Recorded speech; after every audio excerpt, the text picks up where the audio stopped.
ఈ సంవత్సరం పొగాకు అమ్మకాలు ఎలా జరిగినాయి? రాష్ట్ర ప్రభుత్వం ఎలాంటి చొరవ చూపించింది? అంటే ఎందుకంటే ఫేక్ ప్రచారాలు ఎక్కువైపోయినాయి ఈ రోజున. పొగాకు రైతులు రోడ్డు మీద పడిపోయారు. అసలు వాళ్ళు నిండా మునిగిపోయారు అని చెప్పి వైసీపీ నాయకులు ఏదైతే చెప్తున్నారో, దానికి విరుద్ధంగా జరుగుతుందని చెప్పి ఈరోజు క్షేత్రస్థాయిలో రైతులు చెప్తున్నారు. మీరు ఒక పొగాకు రైతుగా ఎంత పంటేశారు? ఎంత మద్దతు ధర వచ్చింది? ఏంటి? నేను ఒక 3 ఎకరాలు వేసానండి. నేనైతే ఇది ఈ ఏడు అమ్ముడు పోదు. నాకు దాదాపు 3,40,000 దాకా పెట్టుబడింది 3 ఎకరాల మీద. ఇదైతే అమ్ముడు పోదు. ఇది ఏందా పిల్లలిద్దరూ చదువుల్లో ఉండారు.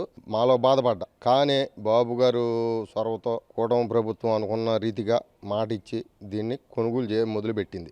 దాని పోకు తగ్గ రేటు నిర్ణయించింది. 12,000, 9,000, 6,000. మనం ఏంటంటే ఆకు ఎవరు కొంటారో ఏమో అని కొంతమంది ఆశ్రద్ధ చేసి మండలి జాగ్రత్తగా చేయని వాళ్ళది రేటు తక్కువ పలుకుతుంది. మండలిలో నీట్గా పెట్టి ఆకు జాగ్రత్త చేసిన వాళ్ళది రేటు బాగానే పడుతుంది. నాది వచ్చి 9,000, 6,000 పడింది. నేను అసలు కొనరు దీన్ని చేతుల్లో చల్లాల్సి వచ్చి మళ్ళీ లేచికెళ్ళే బాటికి కూడా ఎదురు పెట్టాల్సి వచ్చిద్దేమో అనే బాధపడే రోజు మూమెంట్లో ఇది తీసుకొని చంద్రబాబు నాయుడు మంచి నాకు టీవీలో నంగలే ప్రాణం లేచి వచ్చింది. పిల్లల చదువులు ఆగిపోకుండా ముందు ఒడ్డున పడుతున్నాం మళ్ళీ వ్యవసాయాన్ని చేసుకోవడానికి మళ్ళీ వెసులుబాటు కలిగింది మనకి అనే దాని మీద బాగా సంతోషపడ్డాను నేనైతే. ఇదే కాకుండా లోగడ మొక్కజొన్న మద్దతు ధర కూడా కింటానికి తక్కువ రేటుకి రైతు అమ్ముకుంటే కింటానికి 200 కాడికి వేసిన ఘనత చరిత్ర బాబు గారికి ఉంది. అదే పద్ధతిలో 7 పొగాకు రైతులను కూడా ఆదుకొని ఒడ్డునేసి మళ్ళీ వ్యవసాయం చేయండి మీరు నిలబడి అని చెప్పి ముందుకు సాగనంపిన ఘనత చరిత్ర బాబు గారిది.